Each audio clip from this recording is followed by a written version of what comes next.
Resident Evil 0.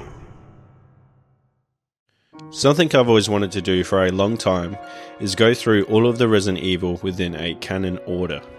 It is my favourite franchise and I've never done that before, so I've been waiting for a good time to get that going.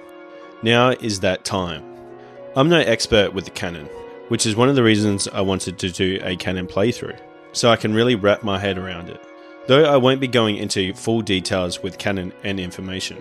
A good option if you're interested in that is to head over to the Resident Evil podcast website and look over Batman's RE Mythology. I'll link that in the bio.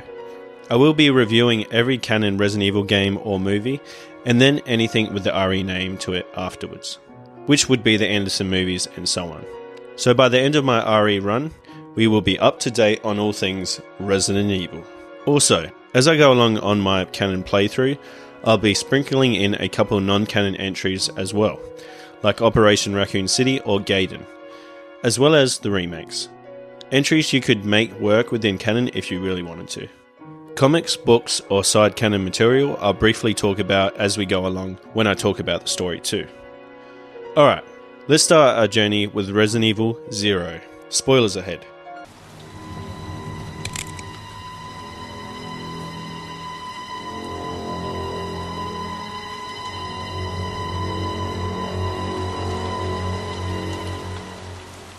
Resident Evil 0 started life on the N64, very much to the vein of the original PlayStation 1 trilogy in terms of look.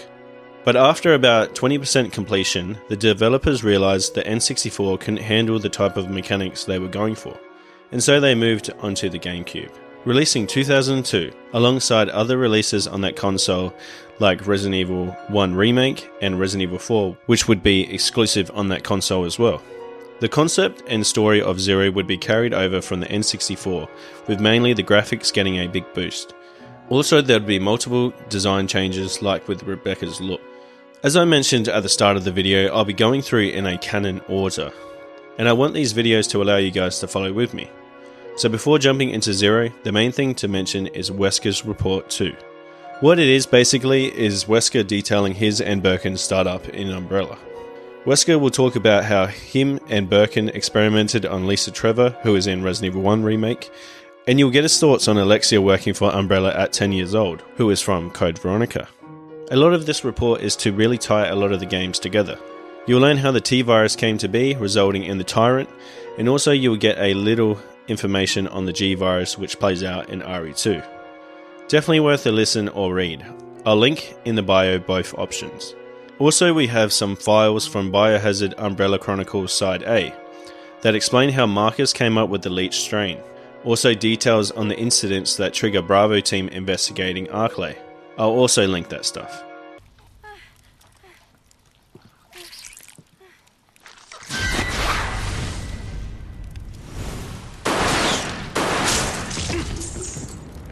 Getting into the main story of Zero, there's one big impression you get pretty early on with Zero. It's over the top nuts.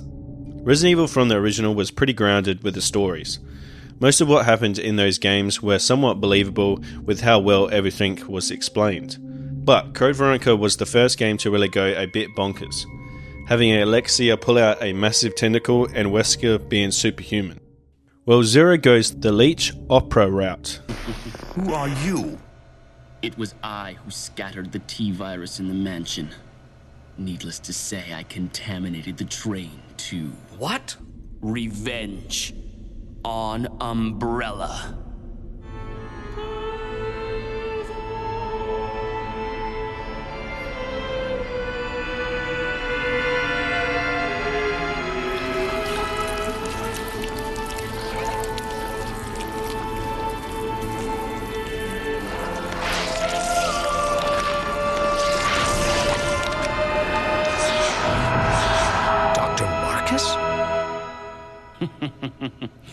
A researcher that became friends with Edward Ashford and Oswald E. Spencer in school.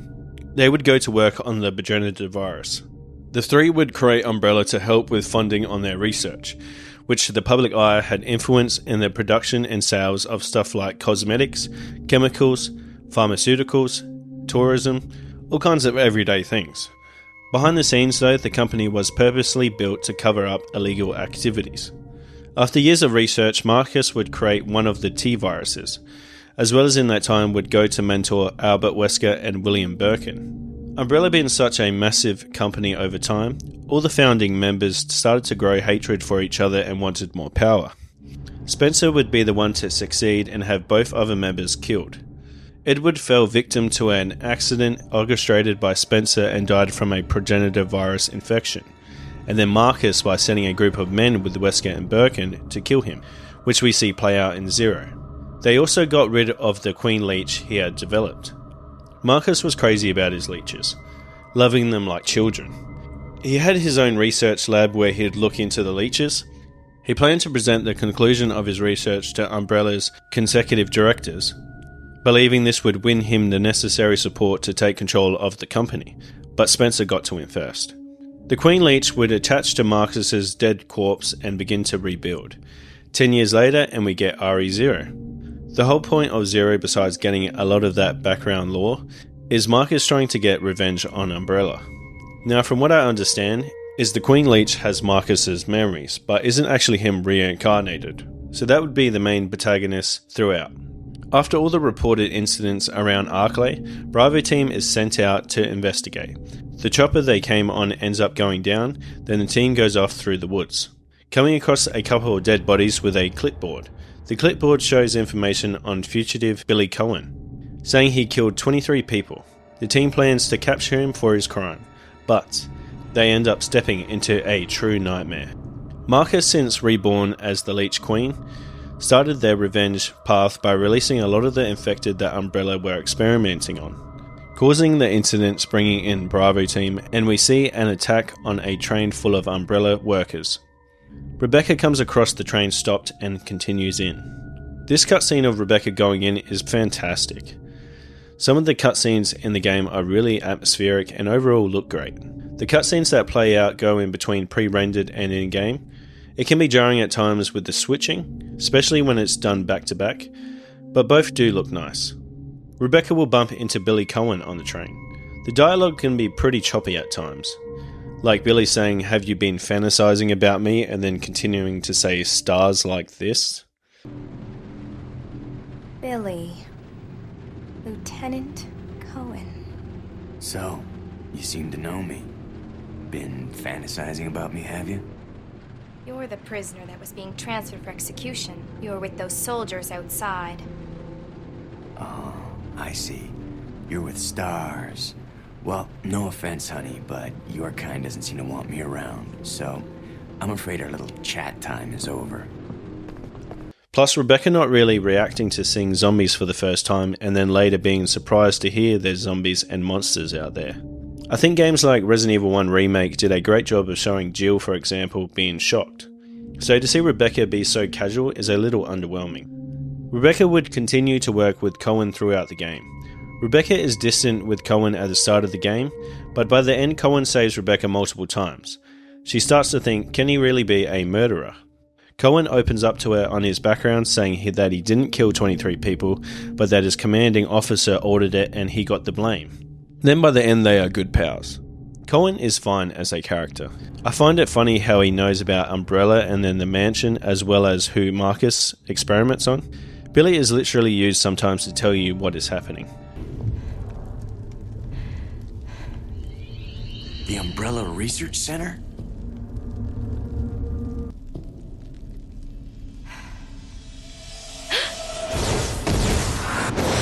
The first general manager, Dr. James Marcus. What could have done this?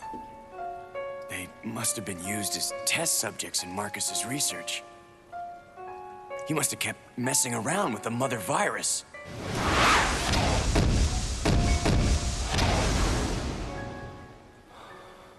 Billy? Rebecca is an alright character in this game as well, though she seems very different in the game that continues on, Resident Evil 1 Remake. I don't think we get enough of a character arc for either character or moments for them to shine, so they both end up feeling underwhelming. Though I've personally grown to like both characters after many years, especially Rebecca with later entries. What I do find weird about the story is how Bravo team keep asking if Rebecca has found Billy, even though they are all experiencing monsters. I really think Billy should be the last thing they worry about. Speaking on Bravo team, one thing I didn't like with the story was the promise of seeing how Bravo team all got picked off. But really the game boils down to a side story that doesn't really matter. You just get some information on Marcus, which is cool, but overall Zero doesn't really matter much in the timeline. The whole opera singer stuff is so silly, and the leeches in general. Like, how can they replicate clothes completely down to the fabric? Marcus overall is silly in this game, but like I said, it is nice to get information on him. The short scenes we get with Wesker and Birkin are pretty cool too. Some other things to mention with the campaign is the change in cutscenes depending on what character you are playing at the time, which is pretty good. Adds a little replay value and allows you as a player to just choose whoever you like to play. Though there is a couple sections you have to play the character they want, but it's more on the rare side.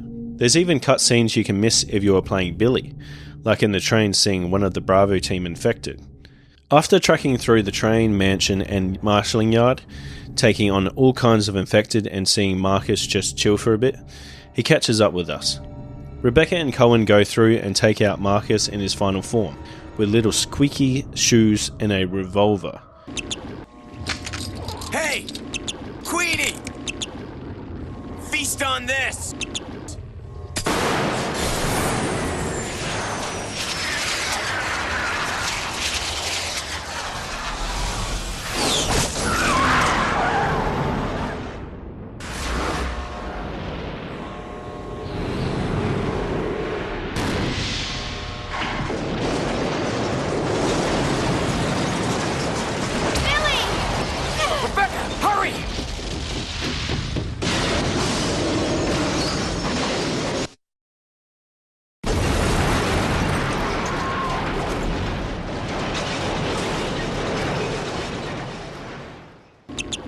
Then Rebecca gives her goodbyes and they go their separate ways. Rebecca would continue to the mansion leading to the events of Resident Evil 1. There's a little bit of a side canon that shows how Wesker escaped the mansion, which is beginnings from Umbrella Chronicles. Sergei Vladimir and his personal bodyguard Ivan, who will play a bigger part in the canon later on. The events of Zero with Marcus releasing the experiments would set the path for the story, continuing with the downfall of Raccoon City and exposing Umbrella, along with Spencer. So funny enough, Marcus does get his revenge after all. Also, I'll quickly speak on the RE0 missions in Umbrella Chronicles. Rebecca in this feels a lot more akin to the RE1 remake Rebecca. A little bit more of a rookie and actually reacts to what is happening a little bit more believably. Marcus is taken more seriously too. Instead of a opera singing younger version of himself, he is just leeches projecting an image of what he looked like when he died, which makes a lot more sense.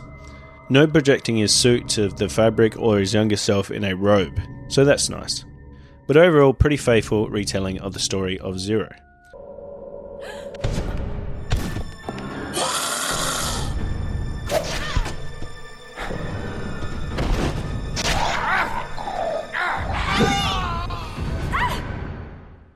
Besides the real weird and campy story, the gameplay has the biggest issues with this game.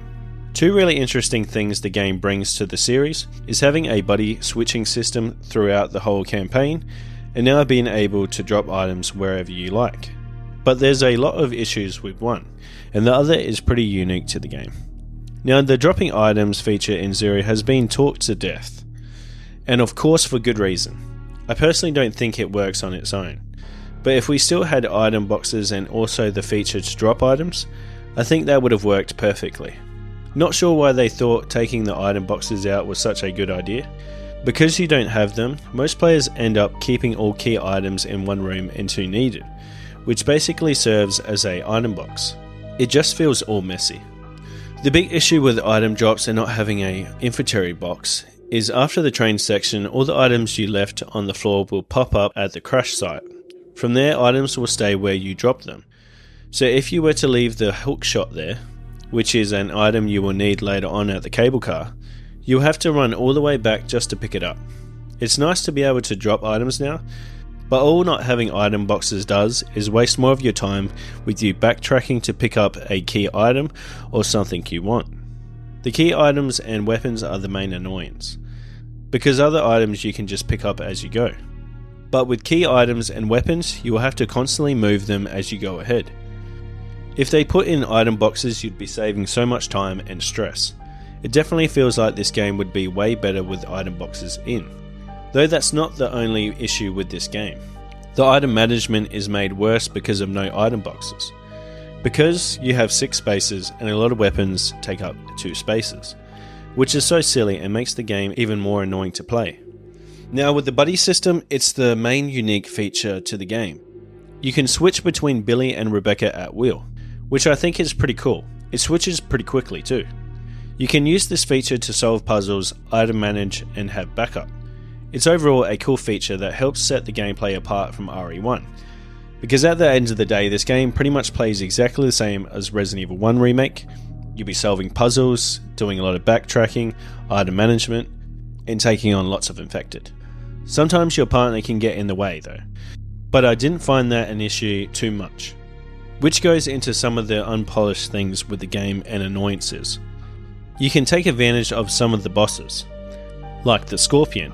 You can easily just run out of the room once you activate the fight, and then go back in and use your knife whenever it gets close until it's dead. The Centipede, you can just stand near the stairs and it will never go near you, so you can just comfortably shoot from there. All that kind of stuff of course shouldn't be allowed, but it just shows how the game isn't as polished with gameplay as you'd think. No bosses in the game I find that enjoyable, all pretty standard. Overall the monster designs unique to RE0 are pretty bland. Just big versions of bugs and animals. Nothing really stands out to me personally. The creepiest thing would be the Leech Man, also known as Minicry Marcus. The creepiest thing about them is how they just pop up and the music explodes. But the way they'd move can sometimes come off goofy, and overall they are an annoying enemy to fight. Just feels really random when you fight them.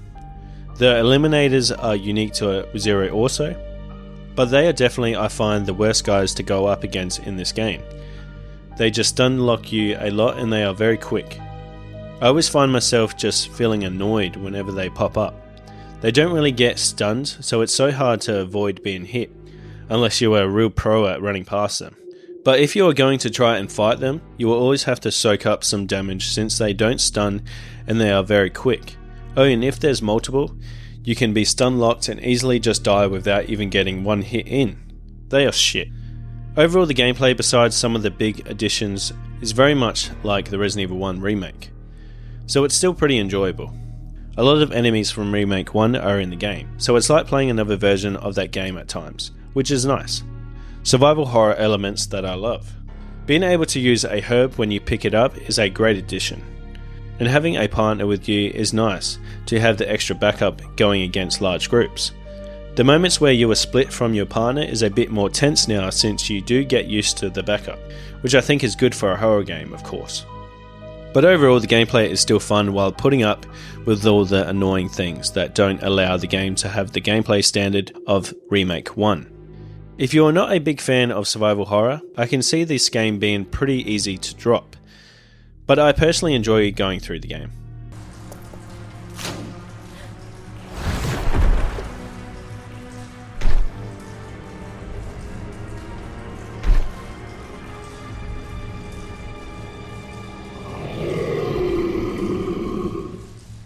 In terms of graphics, this game looks beautiful. The environments still look incredible today. I find myself constantly stopping to look at the backdrops. The lighting and small details are just so good and really hold up. I think that's what this game has on Remake 1. Somehow this game looks even better. Also the sound design is really good too. At this point Capcom were masters with the fixed camera angle gameplay. The angles with the set sound design would create this very tense atmosphere. Though I personally wasn't scared, the atmosphere did always keep the game feeling intense or I'd have a real sense of dread. Just the little sounds you can hear in environments, the creature sounds and also the soundtrack. It would all work with the stunning and creepy visuals to create a fantastic atmosphere. Some pretty good environments in this game too. The train section has got to be up there for me as one of my favourite locations. The closed in sections, the overall vibe of the train, and the very cool parts where you were outside the train, in the rain. It's overall a pretty great section. The mansion is cool too. It was very easy to remember the mansion layout, though of course the mansion isn't to the level of design Remake 1 has. It's cool to go through areas from Resident Evil 2 as well, the marshalling yard and the front of the laboratory. Love that kind of stuff. Once you are done with the main campaign, there's a few side modes you can check out with the remaster. Wesker mode. Playing Wesker is kind of funny, especially with Billy's voice in cutscenes. Oh, I see. You're with stars.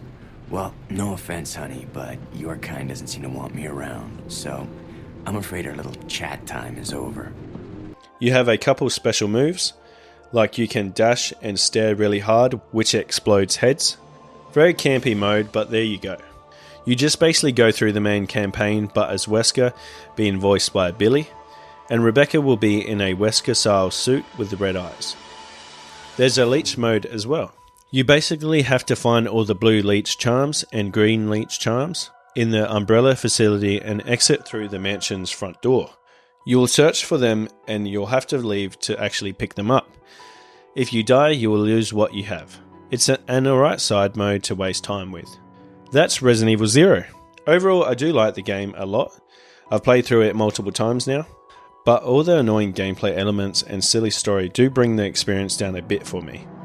This game could have been on Remake 1's level if they took the story a little more seriously and added things like item boxes, as well as fixed up some of the annoying enemy traits. Stun locking with the Eliminator, and being able to easily make a joke out of bosses. 0 is unique though, with the buddy system being within the Remake 1 gameplay, and that training level is pretty damn good. So check out the game if you haven't. Thank you, Rebecca. With that, thank you very much for watching. If this video served to entertain, be sure to like, share and subscribe. Next stop, the original Resident Evil.